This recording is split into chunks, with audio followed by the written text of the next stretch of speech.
Hello everyone and welcome back to Supremacy 1914. So this is the second part of our daily series and we have already made a nice amount of progress. So the 2nd Infantry Division captured the island of Kodiak yesterday, or actually today, this morning early on. And the 2nd Infantry Corps managed to capture West Alaska Katmai. I am West Alaska, so that's not true what I said. And they are currently attacking the capital of the enemy, called Sandpoint. Once they have captured this capital, all my provinces will get a morale bonus of, I think, 10% or 20%. I'm not really sure. I think it was 10%. But anyway, that is of course very useful for me because it will boost my production. And yeah, it just makes it easier for me to get my resources. Speaking of resources, let's take a quick look at our resources. The food resource is still looking good for us. We make a lot of profit in that resource. But we are also making a profit in materials now. We have both iron and wood in the plus. So that's very good for us. Especially once we get our morale a bit higher.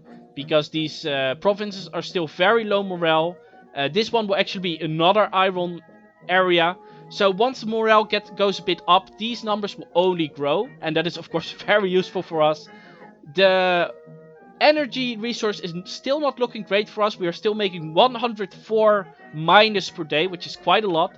Now, I bought in a lot of gas on the first day of playing, which means that I should be fine for a bit longer. But I need to be careful because sooner or later I will run out of gas. And I would need to buy more. Now, I've already purchased a lot of resources on the resource trading mechanic. So I don't have a lot of money at this moment. So I really need to look at expanding my area or at least getting some more energy for my buildings to start producing more energy. My eye has already fallen on this province over here. This is Fort Morton. That is the one that I really want, but to get that, I need to declare war on Northwest Alaska, which is still controlled by an AI. And what I actually did not notice yesterday is that he only has 6 provinces, meaning that he is a smaller player against my starting 8 provinces, and he does not have as much unit production as I do. Especially now that I'm expanding, my production in troops should increase quite fast. However, right now I don't have the forces to take him on yet. I still need to expand my army a little bit further. Make sure that I have my army in the right setting. Because currently my troops are all in the south of the area, of course. That was the wrong button. This unit of 13 men will take another day and 2 hours to get to his destination. Meaning to Atemut, which I will be using as my staging area for the next assault. These 28 soldiers are of course still fighting here, like I said before. And as soon as they are done here, I will be sending them up north. They should be done quite soon. I think the next battle round is only a couple of minutes away. So maybe at the end of this video you will actually see it change.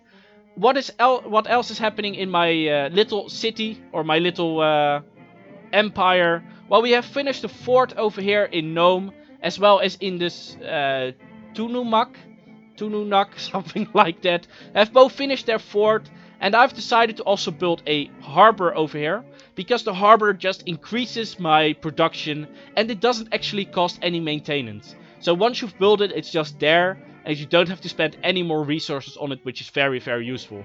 Because of that, I'm also building a harbor in my capital, St. Michael's. I'm building a harbor in Kodiak, which is one of the new provinces. And maybe also one in Gakonak as well. And I think also one in Fort Alexander. So I'm making a lot of harbors, which should really help me make more resources. I've also finished up a few barracks, like over here, which will simply boost the troop production ×2. I have a few garages over here and there as well, but I'm not really using those yet, because they are not really useful at this moment.